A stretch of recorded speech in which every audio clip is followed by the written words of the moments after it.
Dear student, welcome to technical talk. हम लोग AKU syllabus के अनुसार आज हम लोग सबसे पहले पावर इलेक्ट्रॉनिक्स के सिलेबस का डिस्कशन करेंगे और हम लोग ये देखेंगे कि पावर इलेक्ट्रॉनिक्स में कौन कौन से टॉपिक जो है AKU फिफ्थ सेमेस्टर में पढ़ने हैं। ये जो सिलेबस है AKU फिफ्थ सेमेस्टर का है, जो कि EE का सिलेबस है। तो सर आज हम लोग जो डिस्कशन करने वाले हैं fifth semester EE Aryabhatta knowledge university Bihar, इसके सिलेबस को हम लोग डिस्कशन करेंगे, जो कि EE को पढ़ना है, इलेक्ट्रिकल इंजीनियरिंग को पढ़ना है। जो भी स्टूडेंट इलेक्ट्रिकल इंजीनियरिंग से बीटेक कर रहे हैं उनके लिए है ये। हम लोग इसमें देखेंगे कि कौन कौन से मॉड्यूल पढ़ना है और कौन सा बुक हमारे लिए एफिशिएंट होगा। इन सब चीज़ का हम लोग जो है ना एक एक करके डिस्कशन करेंगे। अभी हम लोग सेमेस्टर का शुरू कर रहे हैं और हम लोग कंट्रोल सिस्टम और पावर इलेक्ट्रॉनिक्स को शुरू करने जा रहे हैं सर। यानी कि हमारा कोशिश यही होगा कि आपका कंट्रोल सिस्टम और पावर इलेक्ट्रॉनिक्स जो है फ्री ऑफ कॉस्ट आप लोग के लिए अवेलेबल कराया जाए। और हम लोग सबसे पहले थ्योरी पढ़ के और साथ साथ ही प्रीवियस ईयर को भी डिस्कशन करते चलेंगे। क्लियर है? तो चलिए हम लोग शुरू करते हैं सर। और हम लोग मॉड्यूल वाइज देखेंगे कि कौन कौन से मॉड्यूल को पढ़ना है। सेकेंड सेमेस्टर वालों के लिए भी शुरू हो रहा है। सेकेंड सेमेस्टर में जो भी स्टूडेंट हैं EE और EC वाले, उनके लिए भी शुरू हो रहा है हमारा बेसिक इलेक्ट्रिकल इंजीनियरिंग। और ये फिफ्थ सेमेस्टर में हमारा कंट्रोल सिस्टम EC और EE दोनों के लिए है। तो आप लोग इस वीडियो को अधिक से अधिक शेयर कीजिए ताकि मैक्सिमम स्टूडेंट जो है ना इसका फ़ायदा उठा सके। चलिए हम लोग शुरू करते हैं। बस हम लोग कुछ दिनों बाद वाइट बोर्ड के ऊपर भी हम लोग अपना लेक्चर को अपलोड करेंगे। फिलहाल हमारा ये टैब पे भी होगा, जो कि एक बेस्ट कंटेंट होगा, इसमें कोई डाउट नहीं है। आपको बहुत अच्छे तरीके से पढ़ाया जाएगा। ठीक है, बहुत जल्दी हम लोग जो है ना इसको वाइट बोर्ड पे भी कवर करेंगे। अब बात करते हैं सर कि मॉड्यूल 1 में हम लोगों को क्या क्या पढ़ना है। मॉड्यूल 1 का डिस्कशन देखते हैं कि मॉड्यूल 1 में क्या क्या पढ़ना है हम लोगों को। मॉड्यूल 1 में जो है हम लोगों को पावर स्विचिंग डिवाइसेज के बारे में पढ़ना है। Power switching device,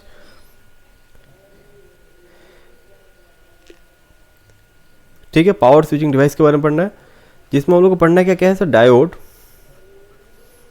thyristor, MOSFET, IGBT। ठीक है, IGBT का कैसे सर पढ़ना है सर? IGBT का IB कैरेक्टरिस्टिक्स पढ़ना है सर। ठीक है, IGBT का IB कैरेक्टरिस्टिक्स पढ़ना है।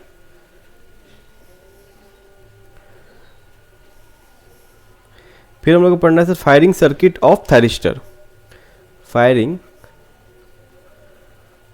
Circuit of firing circuit for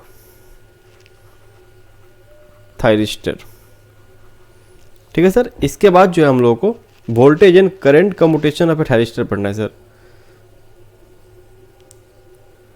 voltage and current commutation of thyristor पढ़ना है। नेक्स्ट हम लोग को जो पढ़ना है voltage and current commutation of A thyristor पढ़ना है सर। ठीक है, उसके बाद जो हम लोग को पढ़ना है सर मॉड्यूल 1 में, उसमें पढ़ना है sir gate drive circuits for MOSFET.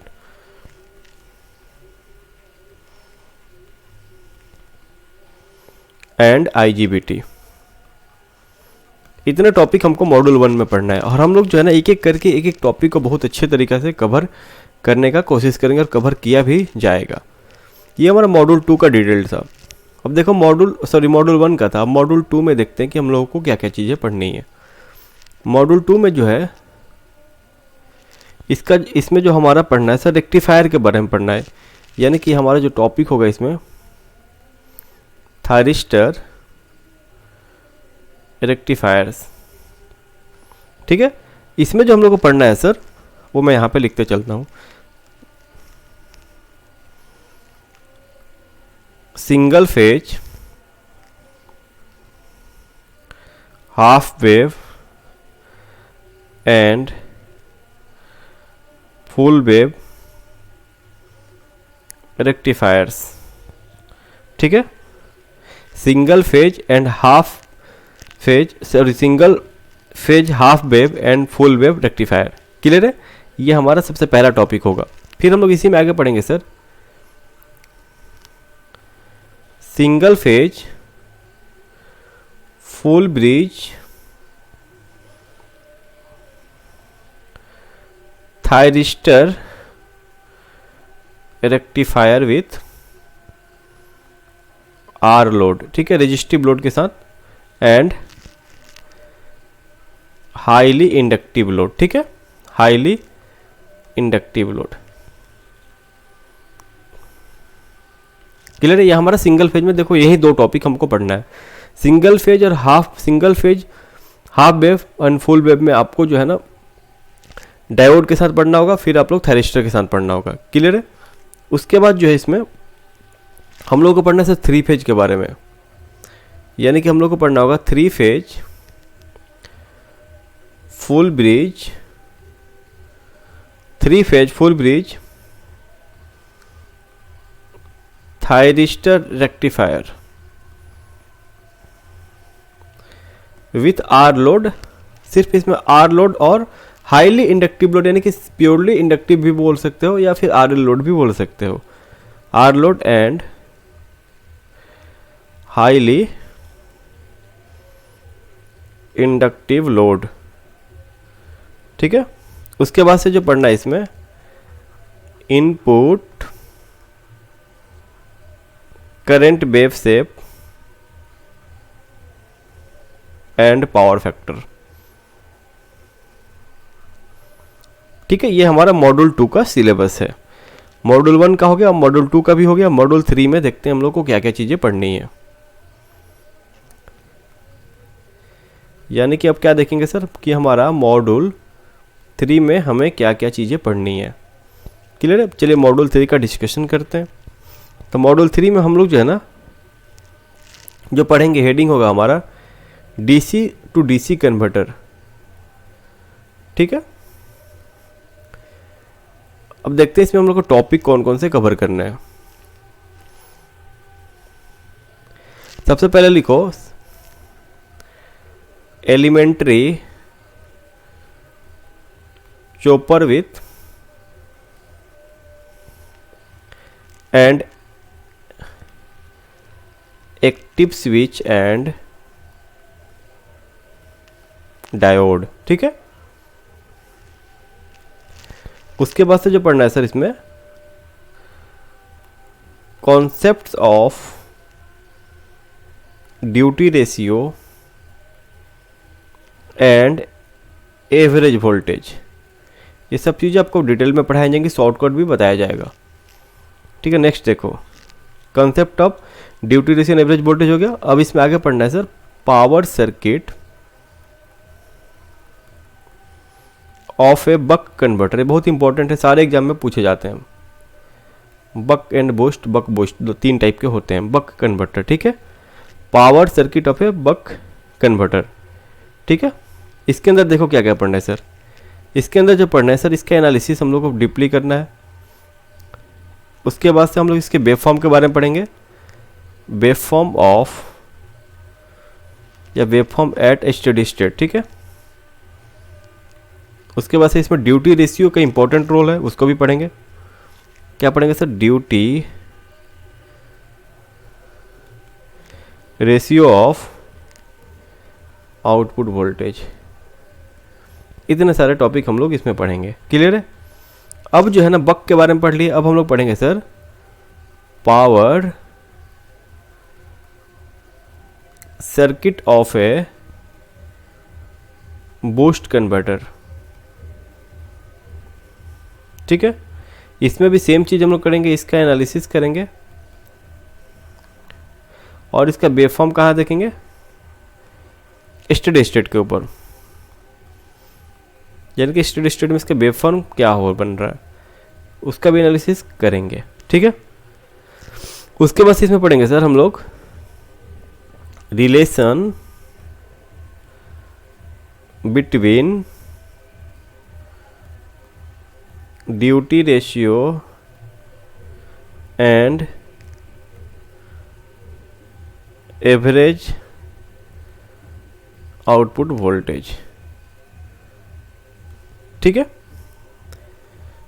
Clear है। ये हमारा डीसी टू डीसी कन्वर्टर का टॉपिक्स है, यानी कि इसमें बक बूस्ट वाला नहीं पढ़ना है, बक अलग बूस्ट अलग, पूरा डिटेल में हम लोग पढ़ेंगे बक के बारे में, बूस्ट के बारे में, और हम लोग चॉपर के बारे में भी अच्छे से पढ़ेंगे, ठीक है। ये छोटा मॉड्यूल हो जाएगा।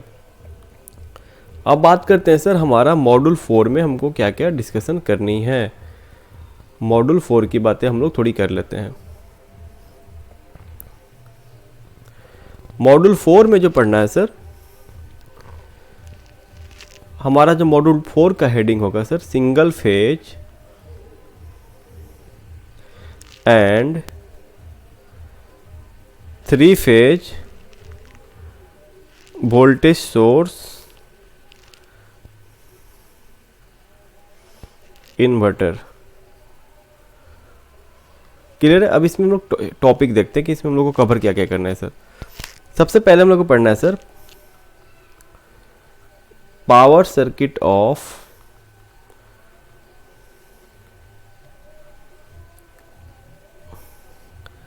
Single phase voltage source inverter, ठीक है, क्लियर है। उसके बाद हम लोग पढ़ना है सर इसके स्विच स्टेट्स के बारे में, एंड एक और इम्पॉर्टेंट पॉइंट आता है यहाँ पे, इंस्टेंटेनियस आउटपुट वोल्टेज, ठीक है, इंस्टेंटेनियस आउटपुट वोल्टेज, क्लियर है।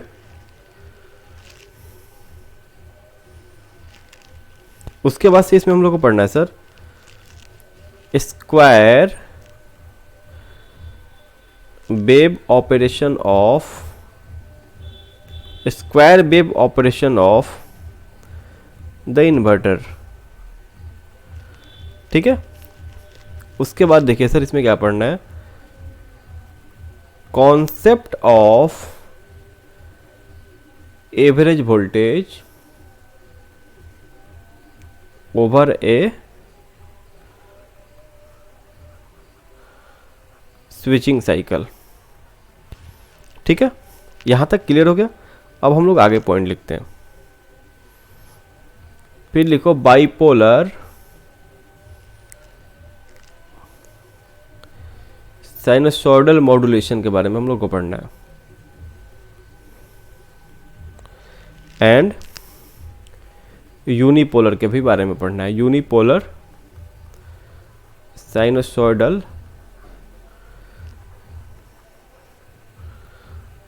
मॉड्यूलेशन के बारे में भी पढ़ना है सर, ठीक है। अब नेक्स्ट बढ़ते हैं सर,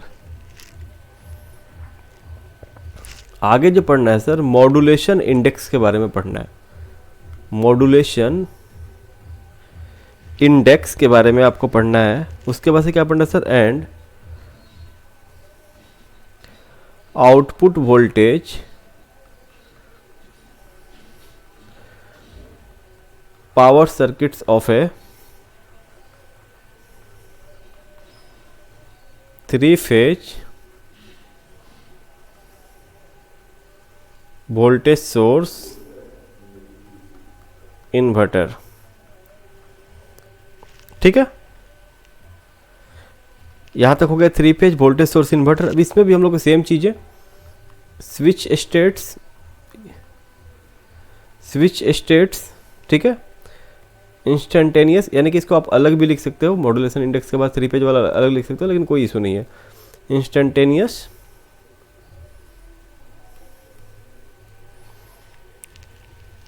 आउटपुट वोल्टेज, ठीक है। उसके बाद से क्या लिखना है सर, सेम जो हम लोग सिंगल फेज में लिखे थे, एवरेज आउटपुट वोल्टेज ओवर ए सब साइकिल, ठीक है। फिर देखो सर आगे क्या लिखना है आपको, 3 फेज साइनसॉइडल मॉड्यूलेशन। फिर जो इम्पोर्टेंट है CSI, यानी कि करेंट सोर्स इन्वर्टर के बारे में भी पढ़ना है। ये कंप्लीट हमारा मॉड्यूल 4 तक हो गया, यानी कि हमको 4 ही मॉड्यूल यहाँ पे पढ़ना है। देखो मॉड्यूल 4 और मॉड्यूल 2 थोड़ा सा टफ है, टफ मतलब कि थोड़ा ज़्यादा है, बाकी सब चीज़ें बहुत ही कम पढ़ना है आपको। क्लियर है? यानी कि अब हम लोग जो है ना इसमें आगे क्या देखेंगे सर, आगे हम लोग देखेंगे कि हमको बुक कौन कौन सा पढ़ना चाहिए। नॉर्मली जो है राशिद का बुक को लोग बोलता है कि राशिद का बुक पढ़ सकते हो, ठीक है, वो भी अच्छा बुक है। यानी कि आप चाहो तो सर MH राशिद का बुक पढ़ सकते हो, PS भीमबरा का भी बुक पढ़ सकते हो, ठीक है। दोनों में से कोई बुक चाहो तो आप पढ़ सकते हो, कोई दिक्कत नहीं है। बाकी भी और भी अगर बुक चाहते हो तो मैं बुक बता दूंगा, लेकिन बुक पढ़ने का ज़रूरत नहीं पड़ेगा, क्योंकि जो भी नोट्स टीचर बनाते हैं या जो भी पढ़ाते हैं वो सारे 2-4-5 बुक का निचोड़ ही होता है, तो आपको बहुत फ़ायदा नहीं नज़र आएगा बुक पढ़ के। नोट्स पढ़ो अच्छे से, इसको डिटेल में पढ़ो, कोई दिक्कत नहीं होगा। और ये कोर्स सेमेस्टर या कोई भी एग्ज़ाम के लिए देख सकते हो, लेकिन हम लोग यही कोशिश कर रहे हैं कि AKU सिलेबस को टारगेट करें और उसके अनुसार इसको कंप्लीट भी करें, ठीक है। तो वीडियो को जल्दी से जल्दी ज़्यादा से ज़्यादा शेयर करिए, और इसका PDF जो है ना हमारे टेलीग्राम ग्रुप पे मिल जाएगा, जो भी नोट्स होगा उसका PDF मिल जाएगा। इलेक्ट्रिकल जे करके मेरा टेलीग्राम चैनल है, उसके ऊपर इलेक्ट्रिकल जे करके है, वहीं पे इस जो भी ये PDF बना है उसका PDF वहाँ पे मिल जाएगा। और फेसबुक पेज भी है elec.ae.je, यहाँ पे हमारा फेसबुक पेज है, यहाँ पे भी आप जुड़ सकते हो। तो इस वीडियो को ख़त्म करते हैं, नेक्स्ट वीडियो से हम लोग टॉपिक को शुरू करेंगे, और कंट्रोल सिस्टम भी हमारा पैरेलली चलेगा, ठीक है। कंट्रोल सिस्टम का सिलेबस ऑलरेडी डिस्कशन किया जा चुका है, अगर बोलोगे तो एक बार और मैं कर दूंगा, कोई घबराने वाली बात नहीं है। तो वीडियो को एंड करते हैं और हम लोग कल से अपने टॉपिक्स को शुरू करते हैं, और आपके मिड सेम से पहले कोशिश करेंगे कि ज़्यादा से ज़्यादा कवर हो जाए। Thank you.